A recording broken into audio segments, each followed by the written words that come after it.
Hi, Julie. Hi, Carrie. Recording now. Okay, How are you doing? just fine. Fine? Oh, there. Okay. Oops. Can't see the top of my head, but that's okay. Oh, really can't. Sorry about that. That's okay. The camera. It's a new camera? No, just doesn't fit on the top. Yeah. Okay, there I am. Hi. That looks beautiful. Okay, How are you doing? just fine. Just fine. Good. How was your 2020? How was your COVID How was my year? 2020? It was fine. I stayed home and spent a lot of time online. Was that cool? Yeah, it was fine. Fine. Do you like staying home or do you I need was to get out? collaborating with a. I was collaborating with a colleague, a friend who's a sound artist, Jakob Kierkegaard, in Wow. Denmark, and we were Okay. working on a podcast of the story of the AT. So we were doing a lot of history, using old interviews, finding old interviews from the 60s and 90s, and putting together kind of a program about EAT, starting About what? about experiments in art and technology Oh yeah, the foundation. team, did you EAT. say? EAT. EAT, okay. I always say EAT. I don't know, I put it Right. in periods That's what you're mostly famous for, I guess, right? at this point. You You still never could, know. yeah, you can usurp it. Right. You can, that would be good. So you're still ambitious in some way? No, I really like doing the history. I mean, Yeah. it's so interesting. And I have a lot of material that hasn't seen the light of day. So it's very interesting to shape it in a way that I mean, it seems to me podcast in a sense. It's a really interesting medium because you don't have to cut to picture the way you do with film. Because we were working on the films on 9 evenings, you have to find a picture. If you want to say something, you have to find a picture to cover it. In this way, although podcasts, of course, have, as you must know as an editor, it has its own logic and its own time frame, but you don't have to cut. You don't have a vision. You don't have to visual to cover something you're saying. And I think you can talk longer. Yeah. Um, Although I That's, have found, go ahead. no, that's what's been revolutionary. I mean, we live in a very kind of soundbitey TikTok. I mean, there's a certain segment of the population that wants something like fast food information.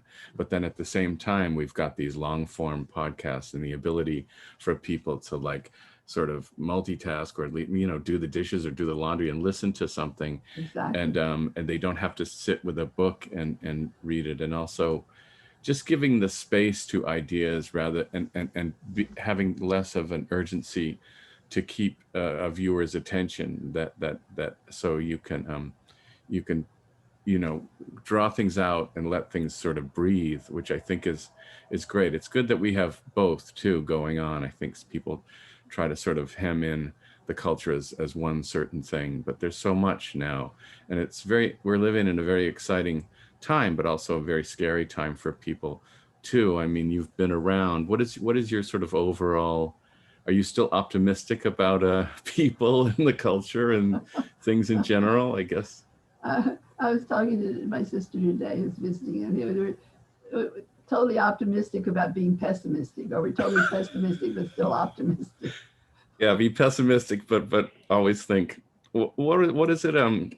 You plan for the worst but hope for the best, sort of thing. I think so. Yeah. Expect, yeah. I mean, I was talking about the fact that Billy had this great line. I don't remember what we were talking about, Billy Kluver, and he said, "What makes you think that human beings are programmed for survival?" So you That's start thinking interesting. about you start thinking about the way things are going. Today we're talking about the fact that we're depopulating, the fact that in not only Japan but the United States, the birth rate is below what we need to actually repopulate people. So the idea that humanity might just depopulate itself out of existence is And an interesting possibility. yeah, I think we need the people for the economy too. The economy seems to thrive when there's exchange going on, and when people, need something, and when values are increased, when they're and that goods and services are being exchanged, that's a healthy economy. But if we don't have the actual people or consumers, that can be a threat to the economy, which can affect everyone. But also, I think there's different ideas of what survival is. I think a lot of times it's an ego survival in a lot of ways, or the people might feel that maybe their egos at stake, but and sort of like pursue an ego survival and let go of what their actual physical survival is, or they might be chasing something that they think is fulfilling in some other way, just besides, the material survival needs. So I think Good in that luck way, with that. Good luck with that. with what? With that. Yeah, with chasing something that's not necessarily, I don't know, good for you or whatever. I mean, it's an Right. interesting question. Yeah, it's Yeah. like, Well, how do you mean? I mean, well, I think people sort of chase things that might not necessarily be good for them, or be something that if they gave it time to think about, is this really what I want, or am I just sort of running a script that I haven't examined? And I think in that way, if you don't have that perception, that the long view, you might not be able to see that you're doing something that's ultimately bad for you, you know. So you're caught up in this sort of story or whatever. But I guess we're getting off. it's If okay. that makes any sense, you know what I mean. Yeah, no, I understand. I understand. And I think that's it. It speaks to the same kind of idea of Yes, like a podcast long form, and we're able to sort of exactly. have breathing Exactly. You room, do. or if you're in this intense sort of working in a sort of cocoon like state of mind. And I think I mean, both are helpful. Like as an artist, like sometimes you want to just stay in that incubator, but then a lot of times you want to step back and have the long view. I think what's interesting, Jakob and I are working, and then all of a sudden we find something we want to include, except that it doesn't fit. So we decided to do satellites. So in addition to like the narrative, we'll also have like little satellite things if you want to hear somebody talk longer about David Tudor, like Bill Viola on David Tudor, but it doesn't really fit into the narrative. That'll be part. That'll be. So that's kind of interesting too. That you can have a major narrative, but you can also include information like the footnotes. Footnotes in the book sometimes the most important, the most Exact. interesting thing. Yeah, that's what exactly came to mind. Yeah, the footnotes, and they're just a Exactly. click away now. That with we Exactly. don't have to go to a library or an archive. A lot of things are online, and that's amazing for a researcher. But I think it also, people get curious about the things that aren't archived. I think our hunger and our thirst gets bigger. But what do you mean specifically as a satellite? Is that a Oh, well, I term was for? saying, for instance, if we're doing David Tudor's performance at 9 evenings, Bandonian Factorial, and so there's a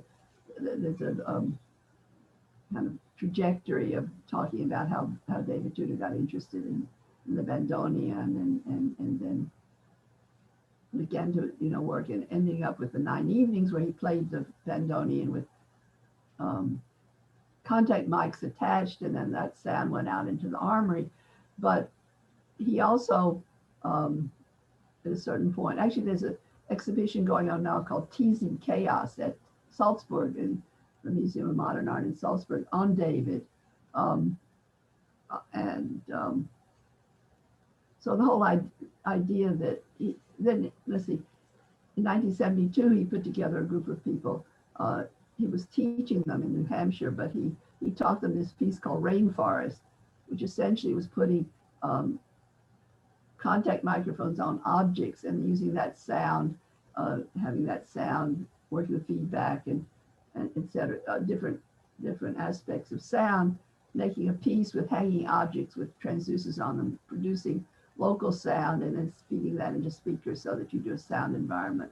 So he's working with younger people, and in a certain point he said, "Well, I'm just sort of giving you this piece, or we'll do this piece together." And then he formed a group called Composers Inside Electronics that toured with this piece. And Bill Viola was one of them, was a young artists, and he was one of them. So when we were making interviews about David for 9 Evenings, which we did in the 1990s, we interviewed Bill Viola. So some of the stories he told didn't necessarily feed into the story of Bandonian Factorial, but were so interesting about David that we would make a satellite. That was the idea, that would be like a, so if you went to the website, you could click on the long form podcast, or you could also click on a satellite and listen to that as well. Right. So it's a way of, being able to post or make more information available. Yeah, as like a link to if you want to follow. The link would be right there. Yeah. The link would be right there. Yeah. And it's interesting how all these things are connected, and that's kind of how stories are, because sometimes people will be interested in something and then they'll want to know who their influences were. And Exactly. It's almost like, but and it's interesting because, of course, Bill Viola went on to be a great video artist and do environmental video pieces. So starting from working with David Tudor becomes very interesting as part of his background. And I only know Melissa knows these more things more specifically, and she's more I'm sort of self-taught and pretty much just hear these things anecdotally or as asides. But I remember describing. I mean, I'm fascinated with the John Cage story that he went to become a composer, and his instructor said, "You have no talent for composing. You have a terrible sense of melody and no sense of rhythm, and you have all these like major defects." And Cage was basically, he's like, the instructor said, "You're going to hit this wall because of these things you lack, these fundamental things of how to be a composer that you lacked." And he said, "Well, Cage just said, I'm just going to beat my head against that wall." And he did. And it became revolutionary in how we understand and what we consider music today. And I think he took it to where he would really, it was interesting that he wanted to, in the same way, Andy Warhol was like, "I want to be invisible. I don't want to be in my work." Cage was like, I want to mimic nature, how nature works, rather than being this ego self of like, I want to, as a human being, create these things with my human foibles and so forth. I want to mimic how I see nature responding. I think that's fascinating too. I think it's fascinating in that you can have these limitations that are all self-imposed, and if and we can realize that they're rules, and we can change these rules, and that they are created by people, and they can be recreated, and we can have a new consciousness. So I think today, it turns into sort of sampling idea, and that, or I mean, when you were describing that piece where we would put contact mics on nature or the environment, it's also about what? Yeah, no, it's really interesting because, I mean, Cage, Tudor, they had this, they worked, well, Cage first made a piece called Cartridge Music, which was working with contact microphones, and I don't really remember how that worked, but it was about the letting the cartridges. I mean, the first contact microphones were actually phonograph cartridges, and particularly as industry went from mono to stereo, there were all these leftover phono cartridges from record players that the industry couldn't use anymore, and so Cage found them.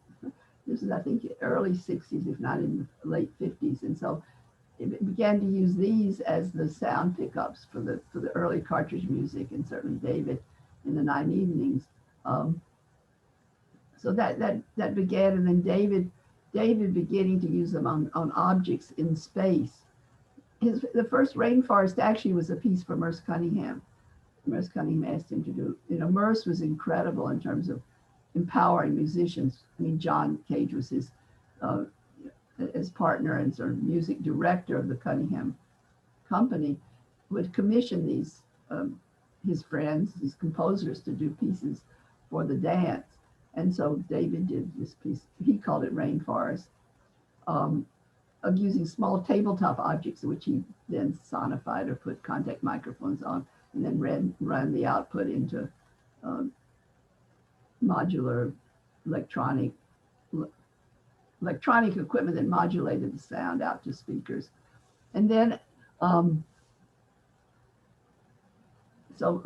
course, Rainforest was this large environment. But my friend Jakob Kierkegaard that I'm working with actually does record nature. I mean, he goes into nature and he's recorded. He's worked in Greenland where he records the ice in the water, et cetera, et cetera. And his latest thing was recording butterflies. So he had a piece in which he recorded butterflies, and he'll make that into a composition. So you see that this, as you're saying, listening to the earth and listening to nature is one of the things that people are beginning processing with Cage, and then Yeah, I think Cage was sort of like he kind of like redefined things. He went back to sort of square one and took out the judgments of what we thought music was supposed to be, and said like it's about listening, and that it didn't distinguish between sort of what would considered noise and what was music, and what was harsh and what was what was distasteful and not tasteful. And he sort of came in with this neutral approach and said and kind of like redefined what we think music is, and bring our sort of listening ears that we would bring to a symphony to our environment, and get in a sort, I guess, sort of the loss of the ego, the loss of the sort of human trying to conquer nature, was this idea of sort of let's appreciate what is here as a witness of like how things actually are, rather than trying to impose my personal ego and like try to sort of manipulate the world, like sounds and melodies, into my melody that's going to enrapture people, and I'm going to be at the head of it, and sort of I'm the composer at the top of the pyramid, and I guess I get my inspiration from God, but then I tell everybody in the orchestra what to do, and then the audience sort of passively listens to my genius. He kind of said, there's more power in the individual if we can drop these ideas of what is noise and what is music and what we consider these things, and just sort of witness it. I mean, I think his revolutionary thing was 33 something, I don't know, of silence. 40 minutes and 33. Yeah, 4 minutes, 33 seconds. Which is basically like listen and be present. I mean, it was very sort of, I guess, Zen or Eastern, this idea of let's get back to that we're here on earth and we have these capacities to listen and to make sounds and to hear things and bring our sort of musical attention to the environment, and say that the earth is singing in a certain way, or that and we have to change ourselves and our perceptions, and that can be as profound as this idea with the loss of the ego, rather than the sort of artist genius, the sort of genius idea of like, oh, it's all coming from him, and then we're all here witnessing it. It's like he's kind of like there's a genius within us, in that we can change our assumptions. And certainly, I mean, his use of chants was very interesting that way. That was a way, as you say, it was a way to get rid of his taste, the idea of not imposing his taste on the music. So I mean, he was very clear about what the composition was, and once it was said, it was what it was.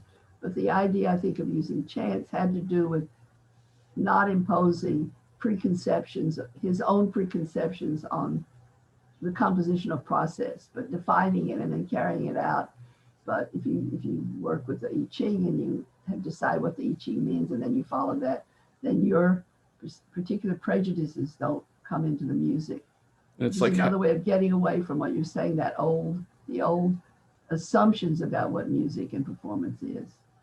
And I think he used it as a collaborator. He says, I'm going to Yes. collaborate with chance and sort of like be open to that and have a dance with chance. And then when the final, as I think you said, the final product is like, okay, it's this fixed thing, or at least the process is fixed. Because I think a lot of his pieces might sound differently in the results, but the process of what has to happen, like there'll be certain instructions that the performer has to go by, but the result might be very different as far as like, is that true? No, it's more that I mean, in early days, he had terrible trouble. Like he would do a piece for an orchestra and they wouldn't want to play it. I mean, they wouldn't want to do what the score said. Okay. So this kind of idea that they felt it was random, and I think there's some stories where the orchestra just starts tweeting and doing whatever they want, and of course it was very upsetting to him because he'd written the score.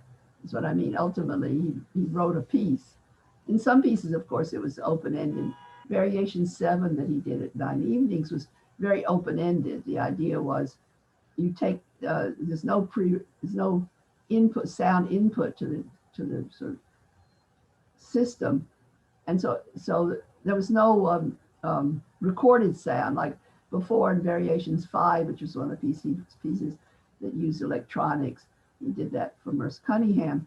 He had records. He had recordings, tape recordings, and also records that was the input, which then the electronic equipment modulated and then sent out to speakers. But for Variations 7, for 9 Evenings, the idea was all the sounds. He had telephone lines that he called different places around the city, the ASPCA, the holding room, the New York Times press room, Merce Cunningham studio. So he called that was the sound input, radio, television. It's all live sound input, which then the performers, he and David Tudor and David Behrman and Tony Nazzo, manipulated the equipment, but then produced the sound. But there was no set score. There was sort of instructions on the input was in a way the most important. The fact it was live input into the piece. Okay. That idea. So he would define certain things that were really important for the piece, and then that was the piece, so to speak. So how much resistance did he get, or was he part of a community that was all kind of the same mind? I mean, I don't know the direct history, but you do hear stories of particularly orchestras in the early days really not wanting to play the work. But of course, he had David Tudor as one of the early people that performed his work and took it very seriously. So the group around him and the group of composers who were his friends, of course, were very serious about the work. It was somehow the outside musical world that didn't. Yeah, that's what I meant, sort of the outside musical world. But I mean, I don't know the chronology of the trajectory, but yeah, there are stories about early resistance to some of the work. So what's your first childhood memory that you have? What's the first memory you remember?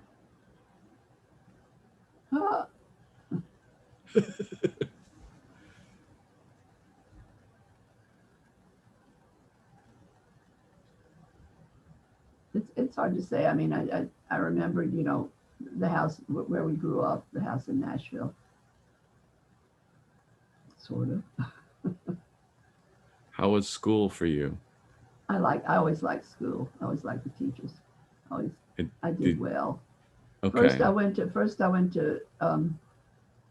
the school was right around the corner, Aiken Primary School, and so it was very much the neighborhood school, and then after 6th grade you went to the 7, 8, 9 Cabot again public school, and then in 9th grade my mother decided we should get slightly better education, and so I went to a private school which is called Peabody Demonstration School, which is part of Peabody College for Teachers, which is a college for teachers, and Peabody Demonstration School was supposed to have the latest methods of teaching, and then students would come there and student teach or learn about how to teach others. So it's a slightly better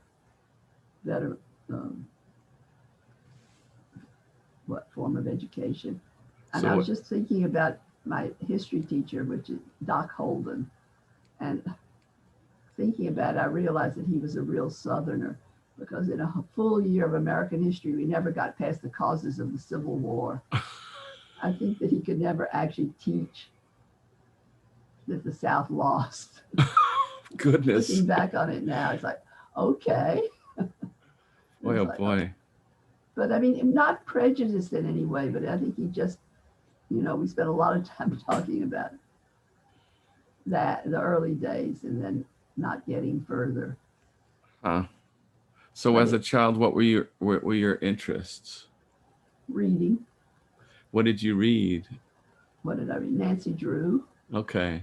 Completely. The Bobbsey twins, Nancy Drew. And then I started reading other stuff pretty soon, the classics. Did you have siblings? I was one of 7. What birth oldest. order were you? I was the oldest. You were the oldest? Okay, so you were all good?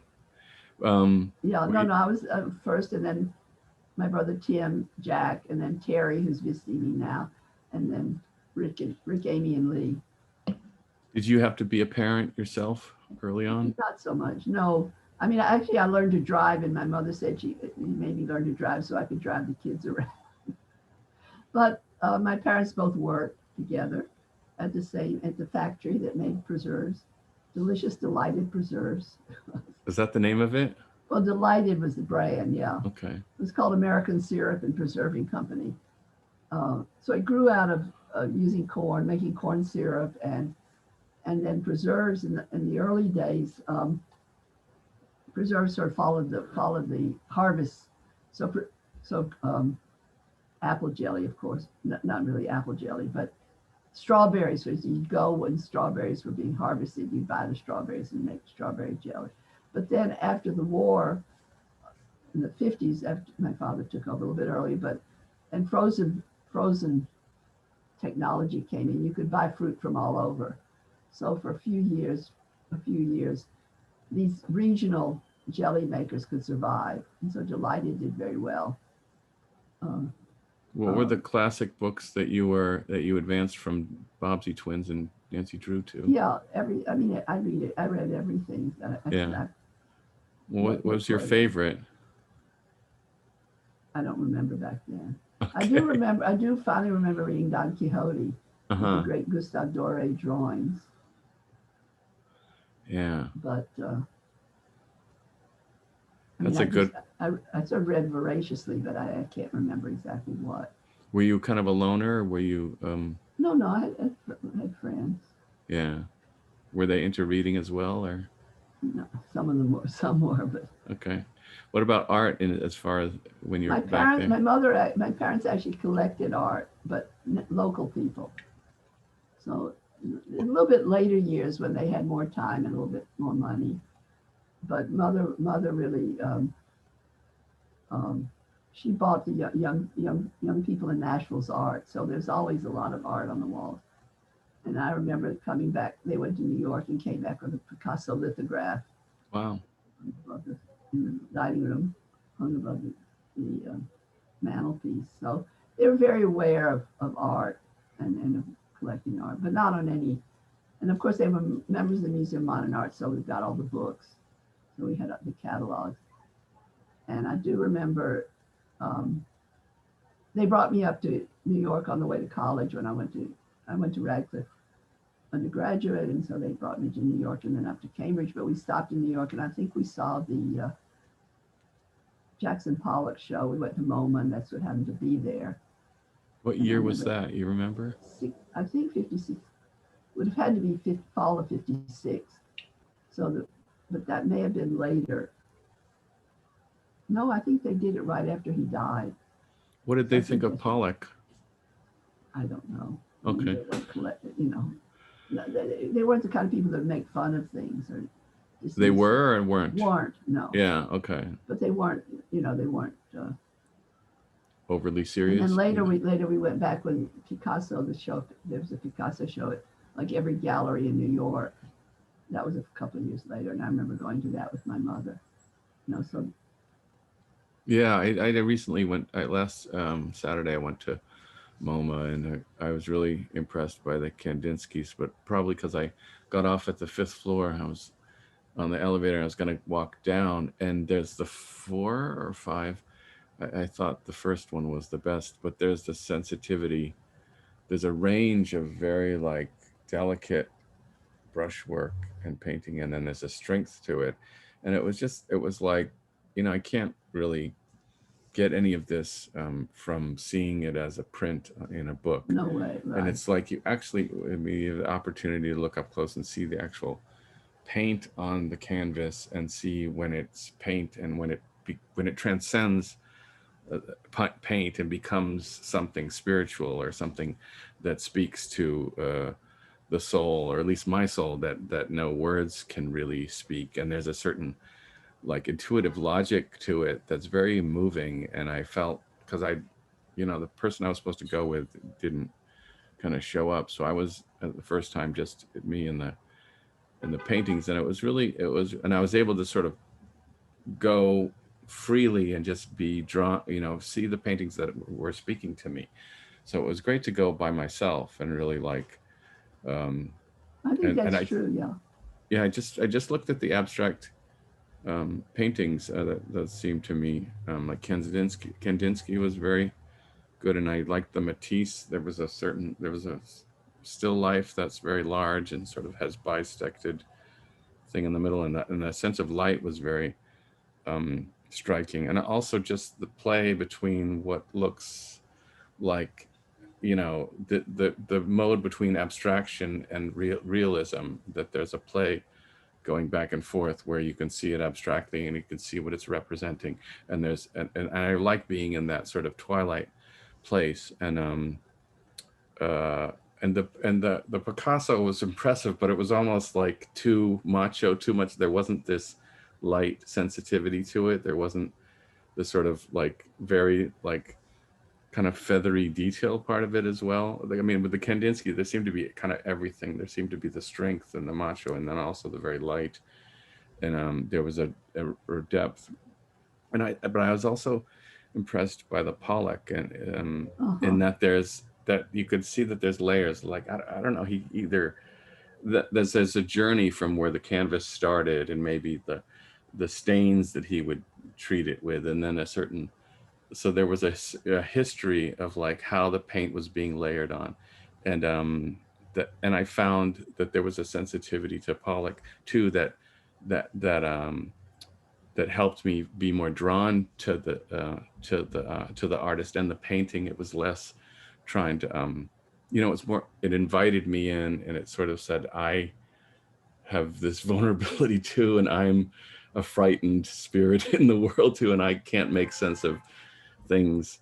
And but with this painting, there's a certain home feeling of home, and communion with a fellow, and these are all, and in a way I was sort of like, I'm less impressed now with nature. Like, a lot of people like, oh, what's your higher power? My higher power is nature. I was like, well, nature's like has no, can't suffer, doesn't despair over death, doesn't, but, and I was a little more impressed by the work of human beings, because they have the ability to suffer. They have the ability to reflect. They have the ability to have despair if something dies. In nature, things decay, but nature's not crying because of these forces. And so a human being can actually feel that, um, which makes me think of Dostoyevsky. I know you did Russian studies. Was it Right. literature, or Yeah. in that How do you mean Dostoevsky? How does it? in that he kind of, I don't know what book it was, probably Karamazov, or maybe even Notes from Underground, is that that man is, you know separate from nature because he suffers, or that I love only because I suffer, or that man suffers, or human beings suffer. um I can't remember the exact phrase, Oh, but I see what you say. Yeah. Yeah. I just this idea of I just had a great experience with just me and the paintings, and it was very like nonverbal, and very sort of like a communion with it, and a conversation. And you know, if I was there with a person, we'd be talking about the history and where this is, and like a lot of people. Much better to go alone. Yeah, as like a spirit to spirit, or like, you know, kind of like, You're right. oh, this is what it's like to be on Earth, you know, as a person, or like as you're experiencing it. Because some of the things that we experience, we can't really, you know, utter. I mean, I think for me, music spoke to me, and films, you know, on a deep level of feeling like not so alone, or that it was like, okay, I can relax. I'm sort of home here, or I can surrender to this work of art and actually be elevated. I can be, it can give me hope. It can give me this idea that something of beauty and genius can, or something so accurate about, you know, what it's like to live on Earth as a human being, that you can kind of go like, wow, you can be in awe of it. Kind of, I guess nature does it, but it's almost by accident in a weird Right. way. But the Well, fact, it's what we read into nature. yeah, I think nature does it because the human being reads that into nature rather than nature itself. I think it's yeah, always interpretation. nature's great, but it's like it needs us to to tell it it's great. And I think that's what Cage was kind of saying. Look, we have the power to transform our understanding of what's around us, and we have, and it can be very frightening to people to have these assumptions dismantled, but it can be very liberating if we make it, you know, safe. We can actually expand our consciousness, and that's when, you know, these breakthroughs can happen. I mean, I think Burroughs said, you know, art, the purpose of art is to make us aware of what we were aware of, but we weren't aware we were aware of it. And I think that's sort of the crux of it. So you went to Radcliffe and you No, studied philosophy, or did you have yeah. something to say about my rant? No. I was just interested in you very physically talking about Pollock, and you really physically you saw physically what he was doing is very interesting because I see the painting. I see the detail that you're talking about. It's very beautiful that there are these layers of how he made the painting. It become very interesting how the artist actually makes the painting. And that there's sort of like there's states of being in a certain way. I think he treated the canvas first, and it's almost like, you know, this was day one or week one of, and then week two and week three. I mean, I almost see the layers of it, and they're really, and they mark a certain time and a certain consciousness and a certain attitude and a certain sensitivity or unsensitivity, a certain mood, and so it gives you a sense of that there's this time investment, and there's an emotional investment.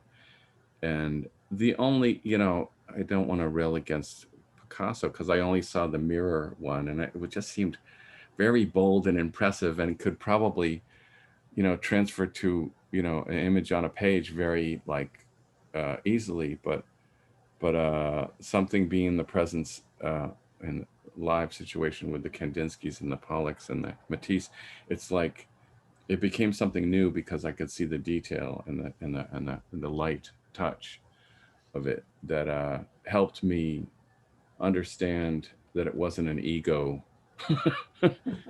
It wasn't an ego, like, I don't know, because I think that's just comes from a sense, some from a deep insecurity of like, you know, to be so bold about things. I don't know. I You're mean, well, Picasso's not really a painterly painter. I don't think. okay. I mean, you can't luxuriate in his his painting. It's ideas. It's what he, I think it's I'm really quite impressed. unique. I don't mean to No, bash but the I mean master. it's very different. Yeah. It's very different. And if I was in a different place, I might have had the opposite um, experience, and that's why they're in that museum, and we can go back and it's that's how they're living too. That's because I think That's true. Yeah. that's what's impressive about it, is that you can revisit in a different state of mind and have a different That's experience, interesting. and Exactly. that's why I Exactly. think, and in that way it's kind of living, and that's what's exciting about it too, because I've always been sort of suspicious of words and writing because it sort of fixes things, and I think the fluidity of things is what's exciting about things. That there's an actual there's like we can create something from nothing is very exciting. So if you studied philosophy at Radcliffe, what are your favorite philosophers, or were then? Um, I'm trying to remember. I wrote a thesis on. No, that was Marx and Feuerbach. What the hell did I? God, I'm blocking. I mean, because I also, although I took, when I went to Columbia in Russian studies, I actually wrote a thesis on philosophy, Marx and Feuerbach. And that was fascinating.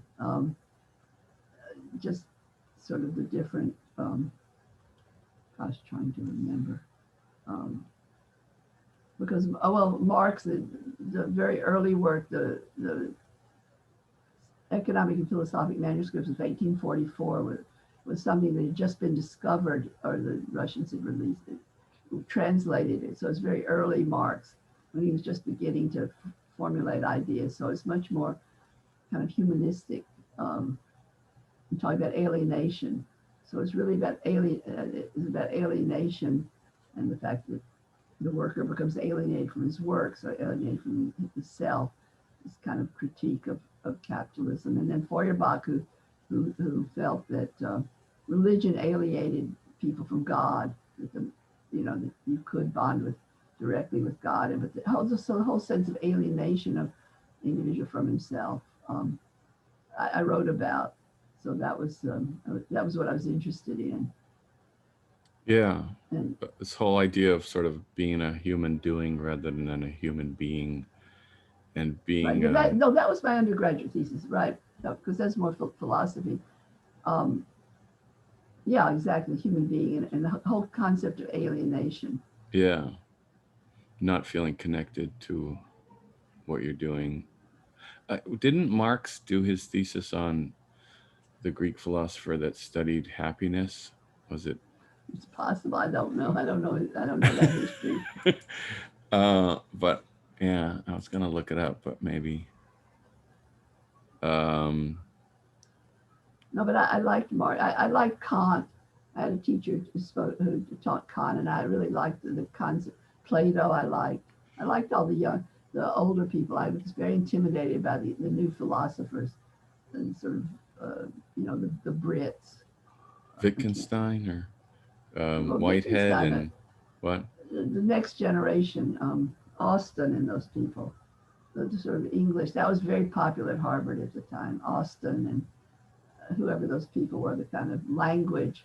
Wittgenstein started it, but Linguistics? Yeah, I don't know who not Austin is. linguistics, but the philosophy. You analyzed language, you analyzed words, very Uh-huh. analytical. Anyway, I didn't like it, so I tried not to stay away. So I did Marx, and I did Plato and Kant and Yeah. philosophy and ethics. You could do ethics, or you studied, you know, around one's subject, actually. Wittgenstein was Billy's favorite. Billy really liked Wittgenstein. So that really was about language. And he remembers he did philosophy when he was in Berkeley. He wasn't supposed to, but he would go across the campus and sit in on actually Stanley Cavell's course, who was a big on, again, an analysis of language. And so he would study Wittgenstein. They would study one sentence for a semester or something, just analyze language. But Was it I think structuralism, did they call it? Is that what they studied, the language? It wasn't. I don't know. Okay. I'm looking it up. Look up look up Austin and the Austin, Oxford philosophers. the Oxford philosopher.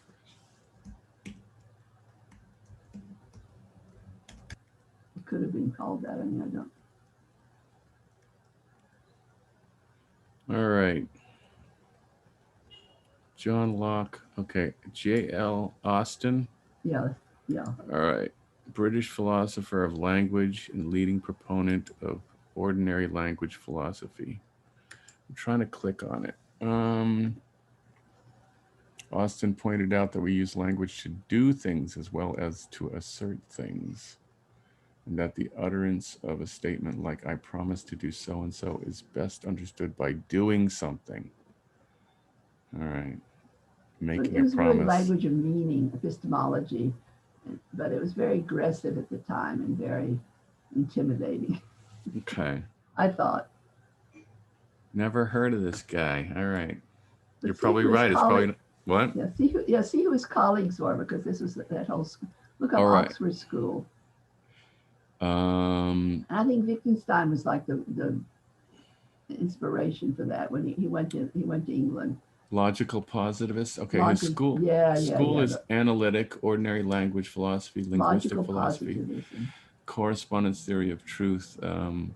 Yeah, they don't mention logical positivism, but that came out of, I think, That's one of that. Wittgenstein's Yeah, Tractatus or right. Tractatus, and I think he was Wittgenstein himself was horrified. He thought they totally misunderstood it, but I'm sure he they that did. was his first philosophy, and I don't think he liked the logic. Okay, How to Do Things with Words, which is his book, perhaps Austin's most influential work. In contrast to the positivist view, he argues sentences with truth values form only a small part of.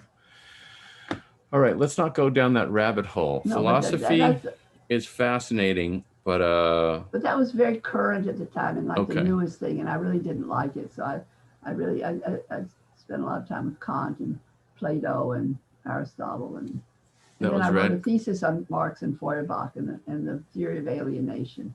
Okay, Sort of more. that sounds good to me. And then when I got to Columbia, Russian studies, I, I was supposed to be in what do you call it, political science, but I never really understood political science. So again, I wrote a thesis about the Soviet Union and China, and again the theory of sort of theoretical how they theory of economism, how they interpreted Marx, and each one interpreted him different. So that's when they sort of the relationship broke down, because Khrushchev interpreted Marx as now we're developed. Let's just let economics take over, and the millennium will come as we develop socialism. Because he wanted to get on with, you know, improving the economy and regularizing things. And Mao was in much the more revolutionary mood, and no, you have to. What Marx meant is that economism is bad, and politics has to come first, and you have to banish the enemy and change the society, and then the politics will follow. So that was the basis of the fallout between the Soviet Union and China, again in the early '60s. So that's what I was writing. That's what I wrote about there, focused Wow. on there. What grade did you get? Who knows? That was a thesis I passed. Okay, you passed. But in the meantime, I went to the Soviet Union for a trip. So What did you do there? no, I was on an exhibition.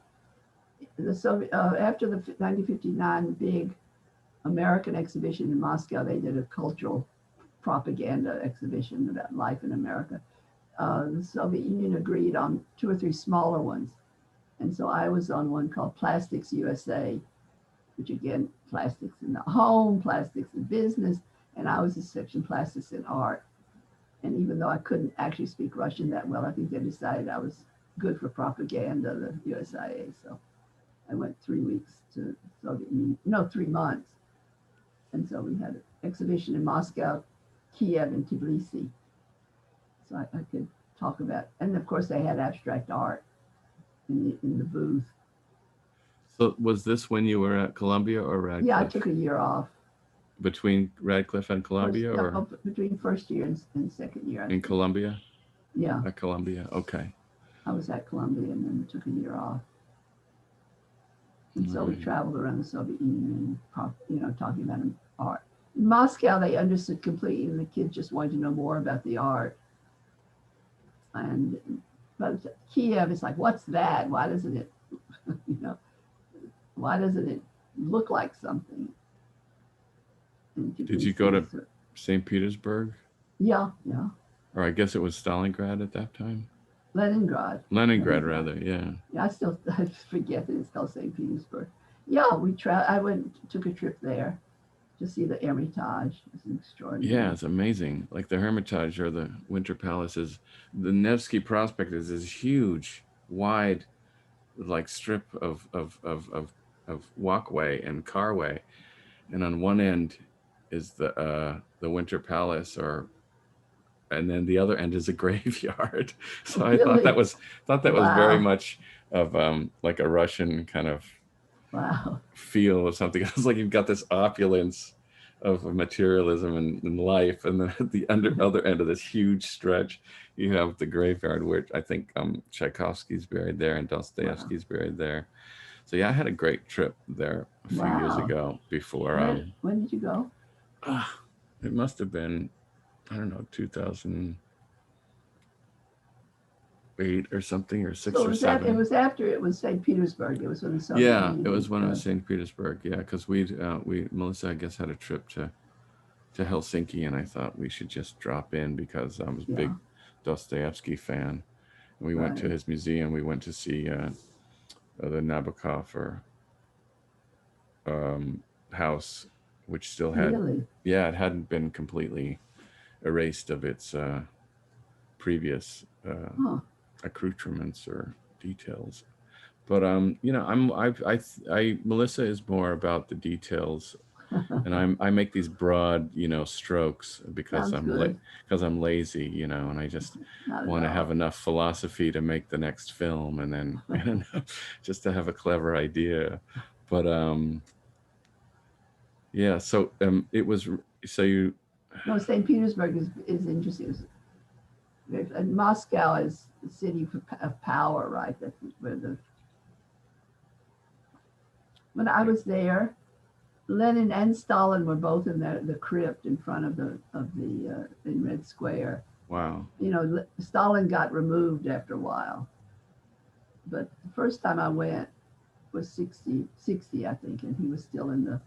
So both of them were there, embalmed or whatever they did with them. Yeah, I'm really not qualified to interview you because I'm sure that people who are watching go like, ask her this. But no, you didn't see the Death of Stalin, did you? That Oh, it's fantastic. I love that you movie. loved it. Incredible It's movie. great. Yeah, that guy's a Perfect. yeah, good. Yeah, I'm glad. I thought it was. I don't go to the theater much anymore, but Oh, did that you was see a it in the theater? yeah, that was a. As my recollection is that I saw it in the theater. But Anucci, that guy's amazing. He did Veep, and he did Oh, really? Uh-huh. uh, I, we're watching Veep.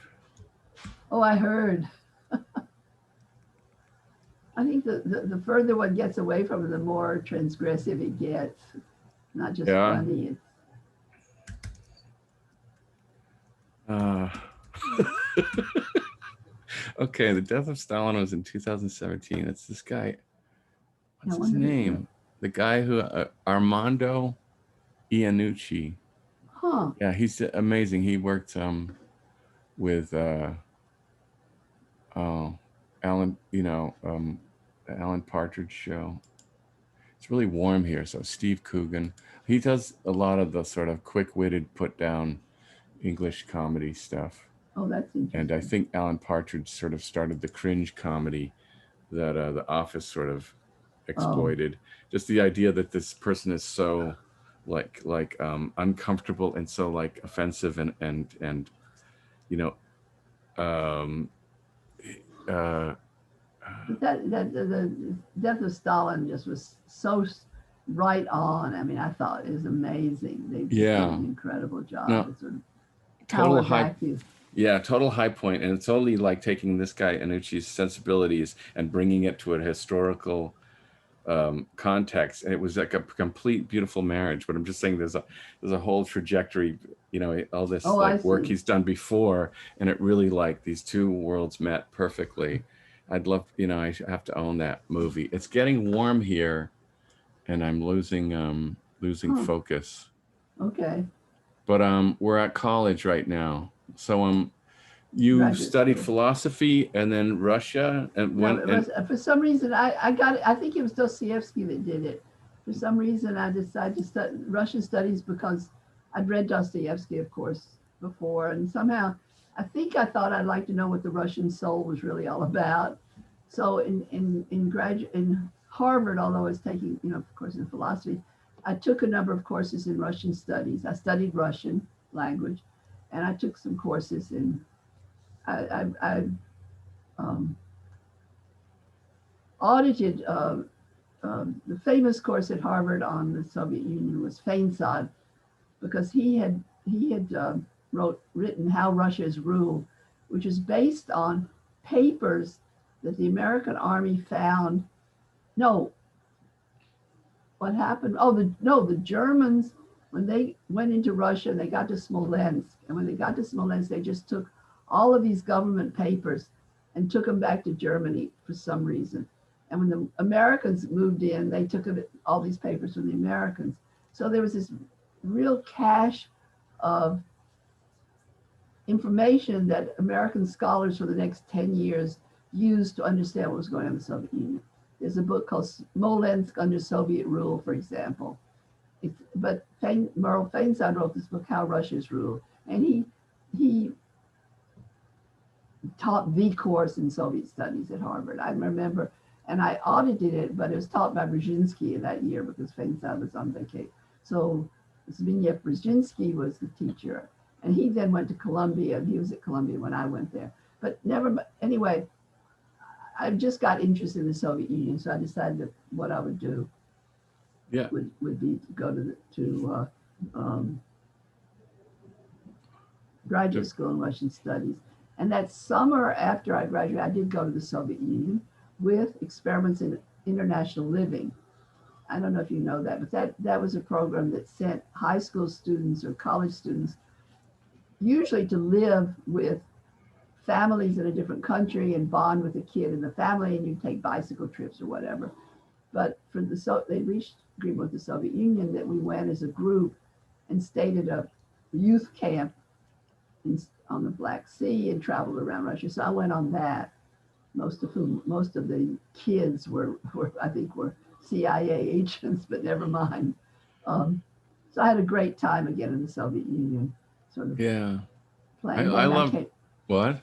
So I came back to Columbia and then started studying the Soviet. Yeah, I love Dostoevsky. I have mostly nonfiction books, but I love Dostoevsky because I don't know, I just think I was so like he's had such an amazing life. He like was born kind of his father was a doctor. He sort of lived in a hospital where as a kid he was witnessing, disease and sickness and he went to engineering school and but he wanted to be an author, and he would write part-time, and then he wrote Poor Folk, which Belinsky, who was the top Russian critic, was like, you're a genius boy. He went and he became this golden child. Uh-huh. And then the next book he wrote, I forget what it was. Like Belinsky said, this is terrible, and you're like you're terrible. What happened?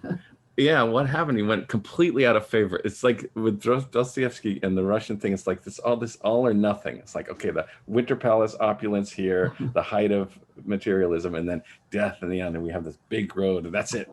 It's like there's this sort of passion to things too, and like life or death. I mean, it's very emotional, and his life was that way too. And like when he became successful, he got in with this sort of left-wing group, and then he was like arrested and was going to be put to death by the Tsar, and he's actually on the firing squad, and he's contemplating his death and everything, and then sort of at the last moment he's pardoned.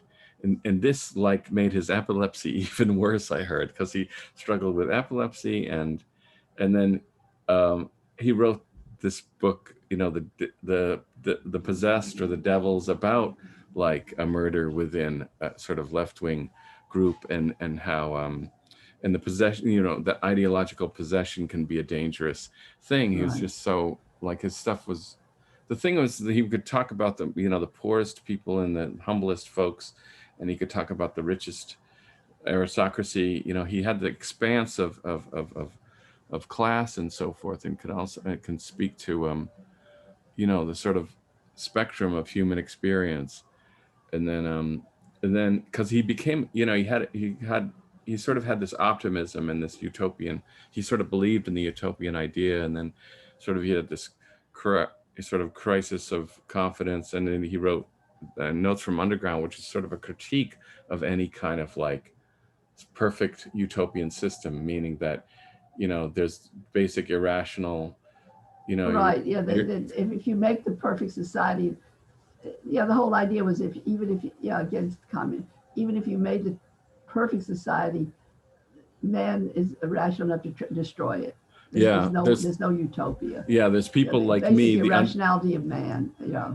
yeah, the people like me, the underground man, who would destroy it just out of spite, just to say that I'm free to destroy it, meaning Yeah. that But you're not it's not what, just you; it's human nature. right? His point was it's impossible.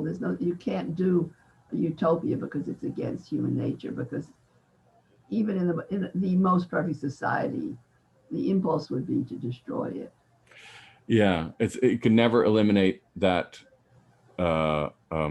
possibility, and even thinking that you can, you become genocidal. When you think, oh well, if we just get rid, so. But he was talking about human beings, but he's also had these really grand philosophical ideas at the same time, and I think it's fascinating in that he had a gambling addiction, and that the woman that he I think, and he made this awful contract with this publisher, where if he didn't write this manuscript in time, he would own all his future books. And Dostoevsky was in such bad financial straits, but he learned about this typing school where all these women were learning how to type, and so he got this woman, I think Sonia, someone, and she came in, and he dictated The Gambler in like a record time or whatever, like Amazing. 2 days or 2 weeks or whatever, and they got it into the publisher in time, and the publisher actually closed the doors before he should have, because he was probably got wind that Dostoevsky was like writing this book at a lightning Oh, speed, Jesus. and he's like, close the doors, we're closing up the publishing. But he went to the police, and they got an order to open it up, and he finally got the manuscript to the publisher in time, so he saved him. And then he ended up sort of, and Sonia was very younger, and he sort of told her this story. What if I have a story of an old man who falls in love with this young girl. What do you think the old man should do? She's like, oh. And then he proposes to her, and she becomes his wife.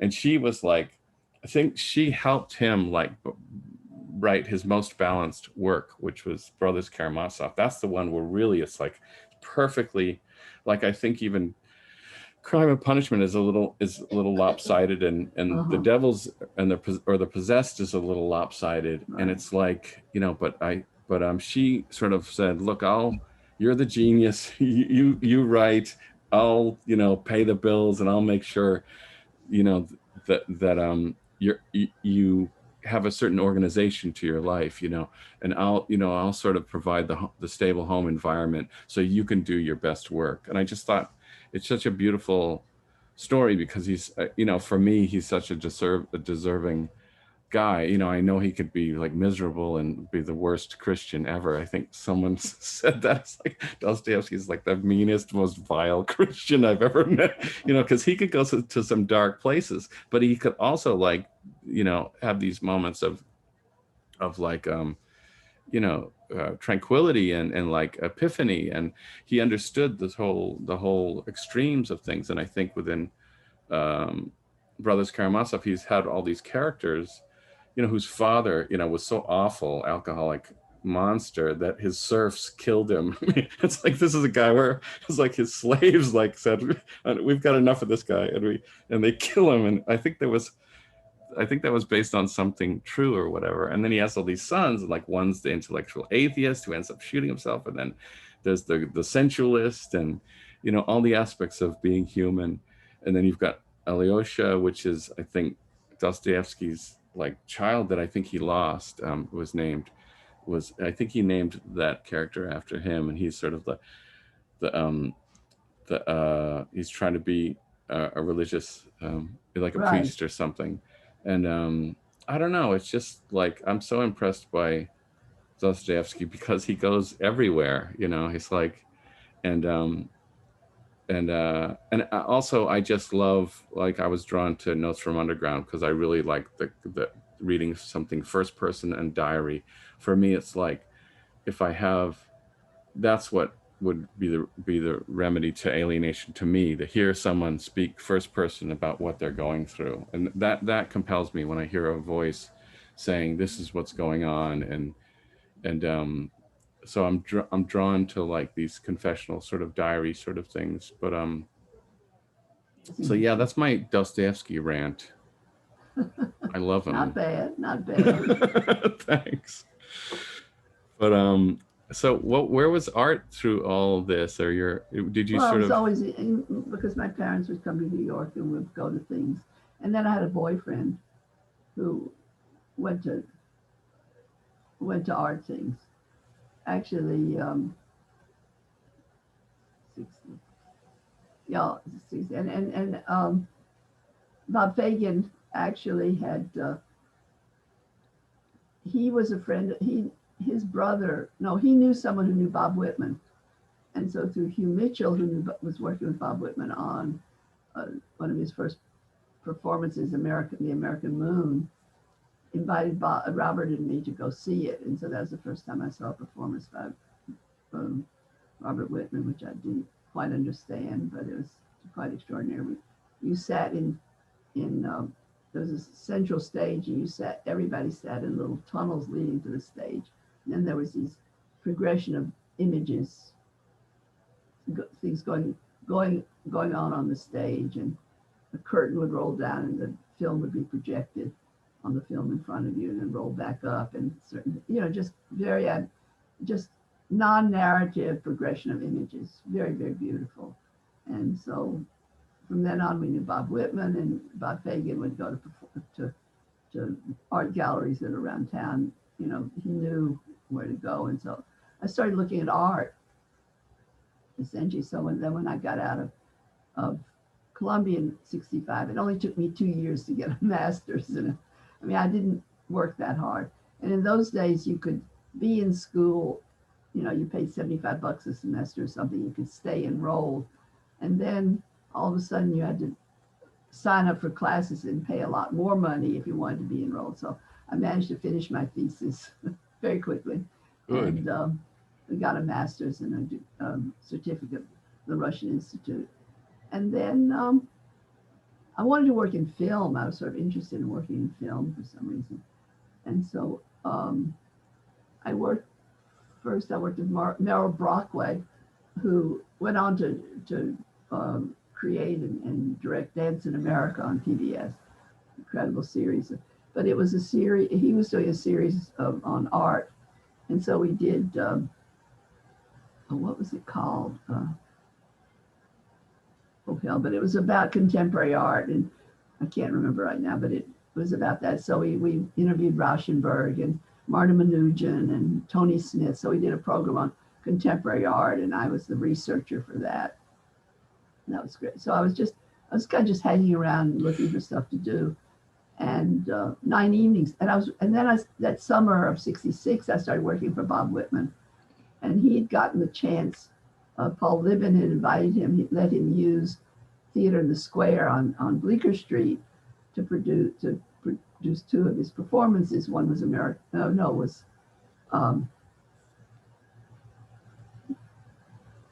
Prune Flat, which was a video, more of a film piece, and another Untitled piece. So every weekend that summer, we presented those two works on Friday and Saturday night, and I ran the projector for one and held the thing up to block one projector when the other projector was supposed to be on, and etc. And then I cleaned up the glass from a broken light bulb, and then so I was like stagehand for that, and then that morphed into the 9 evenings. Bob Whitman was part of the 9 evenings, one of the artists doing 9 evenings theater and engineering that was going to take place at the 69th Regiment Army in New York that October. So mainly I looked for films. He wanted to project different films. He wanted to have cars go onto the floor of the armory and then inside one of them would be a video projector, and inside another would be a film projector, and then he made a very large white screen against the back of 150 feet of the armory, and then he was going to project different films onto those screens, plus live events and video would then be projected onto the screen. So it'd be a kind of progression of images. So I looked for films. In those days, there was a place on 57th Street that sold old educational films. And so you could go in and buy 16 millimeter. My great triumph was to find one of penguins. He wanted penguins. So I found a documentary on England, Emperor Penguins. So then after that was over and I worked and everybody got pulled in to do stage work and help with things. Billy and Fred Waldau, then I went to Canada, and they were doing a series on the Soviet Union called Revolution Plus 50. And this Canadian producer, Moses Neimer, who's become quite famous now, he started his own TV, an network called CTV, and has done a lot of television stuff in Canada, was doing this first program. And so we did a 13-part series on the history of Russia and the revolution. Again, I was a researcher and helped him visuals and stuff. And then when I came back, Billy and Fred Waldau, Billy Kluber and Fred Waldau asked if I wanted to come work for EAT and edit the newsletter. So I went to work for Experiments in Art and Technology. And the rest is history. I didn't leave. So I just worked on different projects as EAT developed. Cool. And EAT grew out of the 9 evenings, the desire to continue this kind of collaboration between artists and engineers, to provide artists with technical assistance or technology that they wanted for their work. So the idea was to provide the artist with technology through the engineer, not necessarily through the company, through one-to-one collaboration with the engineer, with the idea that you would change the engineer, that you would be able to influence how the engineer would do his work through sort of getting an idea of how artists worked, or that the demand of the artist could be very different, would ask for something that the technology you never thought of doing with it. So it appealed to me, the kind of utopian idea that you could make a difference. So it wasn't just about, giving artists light bulbs for their sculptures or something. It was the idea that it could be an exchange and it could lead to something more than good art. Yeah, it's because I think we get into these modes of thinking, and I think when you can cross these disciplines, sometimes the best things can happen. I mean, I took a course on Nietzsche the first year in college in Maine, and they were talking about his first book, The Birth of Tragedy, and the idea of the Apollonian and Dionysian energies, and the fact that they cohabitate in the best works of art, in that when there's this balance of form and structure and sort of discipline, balanced with the Dionysian sort of drunkenness and chaos, and when we can find this balance and sort of honor both of them, you can make the best art. And I think when disciplines are cohabitate, they can sometimes become really exciting. And and America is sort of where that can happen, where all these disparate people can come together, and we can find a uniquely American form of expression with this alchemy of things. And I think it can be freeing for maybe the artist to get more of a technical engineer mindset, even if he just or she just borrows it or enters into their sort of frame of reference and so forth, and also complement the engineer by thinking more artistically. I mean, I think that's when beautiful discoveries can happen. So I find that exciting too, where you might think these worlds won't coexist happily, but sometimes it can be. Well, I think the idea was, since both were focusing on a goal, which was to create a work of art, I mean, working with Rauschenberg, who wanted on the work Oracle. That was one of the first collaborations Billy did. So Bob wanted, well, he'd done a painting called Broadcast, in which he put radios behind the canvas, and you could change the knobs on front and change the radio. And he talked to Billy about doing a very large one of these with 5 panels, 5 radios, and the controls would be in front, but he didn't want any wires. So it's very interesting that some of these early ideas of artists was they want to know wires, which is very interesting, and that was very difficult. And so Billy and his colleague Harold Hodges worked on it. It really was not possible. I think Bob wanted 2 things. He wanted to change the volume and change the scan rate. He wanted the radios to be constantly scanning, but he would change how fast the channels changed. So the motors interfered with the sound, and it was really impossible. So the painting idea went out, and then Bob built these sculptures in which they embedded speakers, receivers and speakers, which became but still he didn't want any wires connecting them. So it took 2 or 3 more years before the technology caught up to the idea. And Edmund Scientific made these wireless receivers that worked on different FM channels, and you could have them in a smaller. So Bob wanted to broadcast in a very small room. So it's just this, this idea of broadcast, but he wanted to bring it down at a very intimate level, that he asked for something very different, to use the technology differently. Yeah. So in that case, Rauschenberg was the prime mover, meaning like, this is my vision, and can you make it work? Yeah. Right. And Billy would come up with ideas. Whether it's interesting because later, in 20 years later, when he had to renovate it, and Per Bjorn, who was an engineer, was helping to fix some of the old technology. He said, well, we could make it digital and have it. And Bob said, no, I want the analog.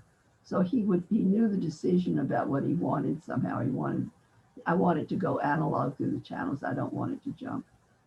So, the artist could make aesthetic decisions, and Billy would say, you respect those aesthetic decisions, but you give the artist choices. So how did Billy make the jump from, was he sort of solely an engineer, and then how did he make the jump to work with artists? And he quit flat out? What happened was he was working at Bell Labs, and in 1960, his friend Pontus Hultén, who's head of the Moderna Museum in Stockholm, wrote him and said, Jean Tingley, the Swiss artist, is coming to town, see if you can help him. And Jean wanted to do a machine. Jean had been doing these machines that were drawing machines. They would make drawings, these contraptions, and they would make drawings. And so he wanted to make a drawing machine that would destroy itself while it was making a drawing. And so Billy agreed to help him. And they were, Dory Ashton invited them, or arranged for them to do it at the Museum of Modern Art. So there was a bucket full of dome being shown in the garden. So they worked in the bucket full of dome for Jean work to build this machine. And Billy and Harold Hodges contributed this idea of a timing mechanism. So every 12 minutes, 7 minutes, something new would happen. Things like a saw would saw something, a candle would be lit and light a piano on fire. Harold Hodges had this great idea that you build the thing, but you cut the member and you put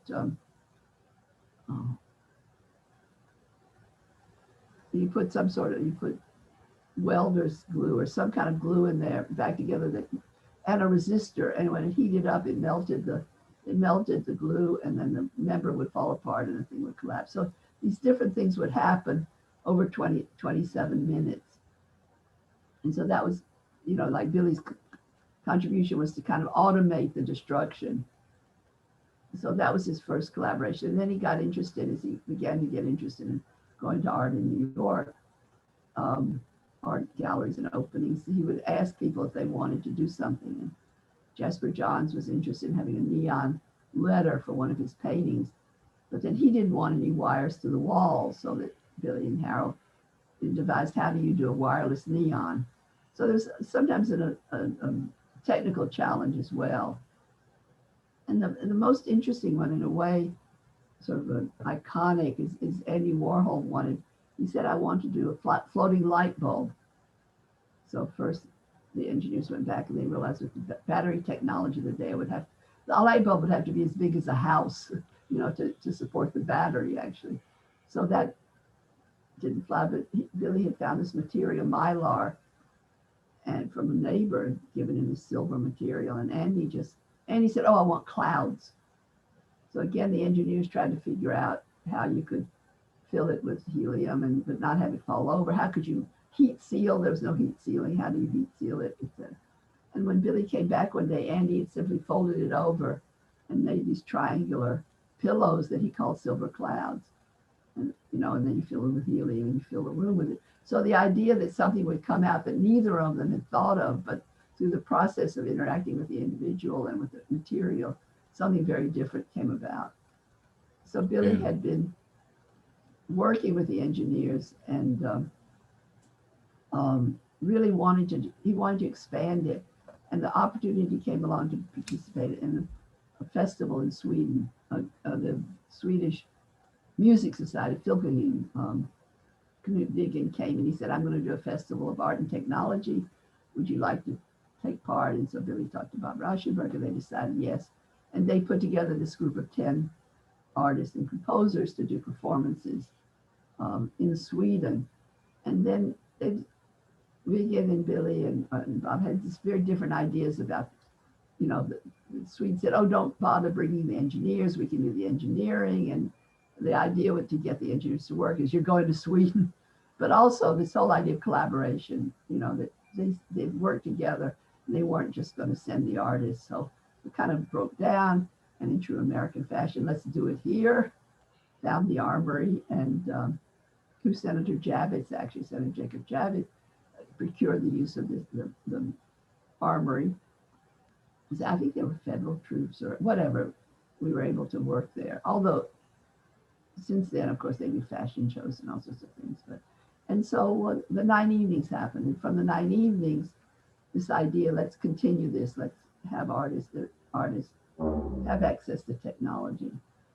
So, and then the first meeting after the 9 evenings was at Broadway Central Hotel, and like 300 artists showed up. And 70 of them had requests for things they wanted to do. So that was the beginning of experiments in art and technology. Yeah, I think of it philosophically as like, the cold, impersonal scientist who wants to eliminate the human element because of its, and then meeting the artist who's more in touch with the spirit and the human and the fragile and the chaotic, and meeting these worlds because there's something beautiful about plus it also seems to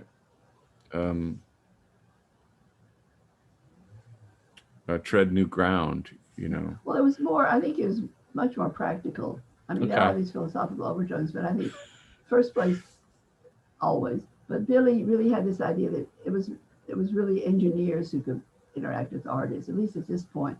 It was very physical, because art itself at that point was very physical. You were not into the digital world at all. And so the idea of an artist and engineer, and there's really the idea of engineers, of individuals working together, really, and that artists would interest the engineer because it would be interesting professionally. Technically, it would be a technical challenge.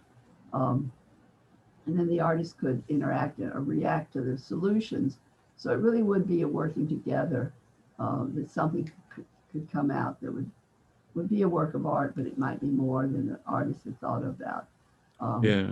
I think what's interesting has happened over 50 years or so is that science in a way has changed. I mean, science is much more, the sciences that are interesting, like genomic science, or the biology and DNA and all that stuff. It's much more focused on the individual and the human. And so again, the artist's interest in science and the possibility of collaborating between artists and scientists is one that could be interesting. That wasn't as available back when science was about cosmology and black holes and the universe. I mean, huge generalizations, but I think the science now is very, very interestingly human oriented, individual, physically oriented.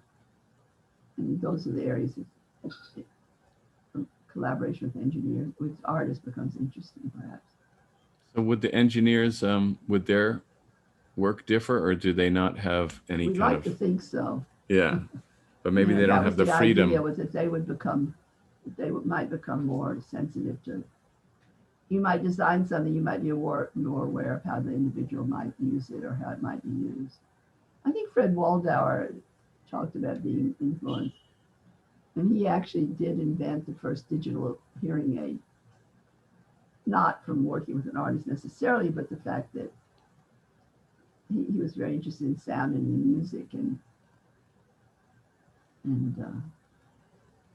well, I mean, the story is more mundane. Of course, he was driving in his very rattly car and trying to listen to music, and he couldn't. No matter how loud he made the music, it didn't get any more clear. And his mother began to become deaf, and so he sort of began to put this kind of together. And he realized that if you knew which frequencies to raise, you could make something more hearable without raising the volume.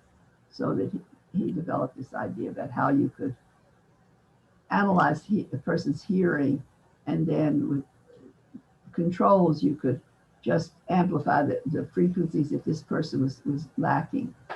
Yeah, like an EQ. Like EQ has all these bands, exactly. and you can EQ manipulate it. ear. Yeah. So I think it was the first digital. Now everywhere it is, but I think first. And then he was working at Bell Labs, and anything you invented went to Bell Labs, and they weren't interested. And so then he went to work for a company out in California that was. But this kind of idea, I mean, he was a fairly special person himself. But yeah. Well, we're coming up to an hour and a half. What have I missed? you tell me. I don't know. Inquiring minds want to know. And that brings us up to today, more or less. Yeah. Things are all right? Yes. Keeping I mean, busy? I think the whole thing of engineering and art, I mean, sort of now it's ubiquitous. And this idea of artists working with engineers or working with technology it's a new generation grew up with it. That's another thing. The kids grow up with it, so it's much more natural. Well, what about to use these tools? What about AI, artificial intelligence? Because you were talking about genome and biology, but I mean that's an area that must be interesting for artists. Yeah. To do projects with, and people are doing that. I just don't know that much. I don't know that much about it, but obviously. Yeah. There's an amazing Frontline documentary on AI. Oh, really? Because those are great. I finally got back to watching those after being on crazy YouTube for a long time. Now, my favorite, actually, what is it? Digital. I know that Billy he was very somewhat disparaging. Everybody in the 90s, digital this, digital that, and his only thing was the human being is analog. So. Bottom line, the human being is analog. So whatever you do, it has to get back to that. Yeah, I guess for us to process it. So to perceive it. Yeah.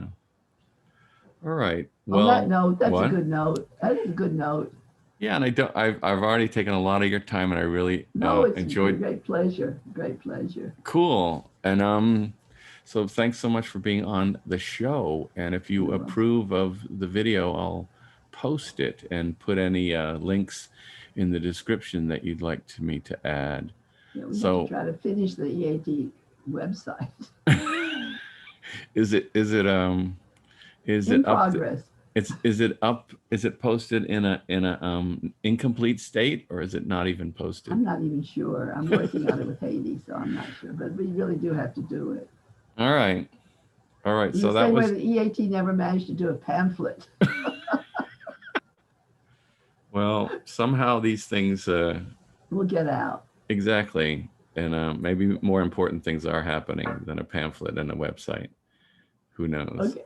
On that note, I'll see you. Thanks so much. Yeah, my pleasure. Have a good evening. Bye-bye. Bye-bye.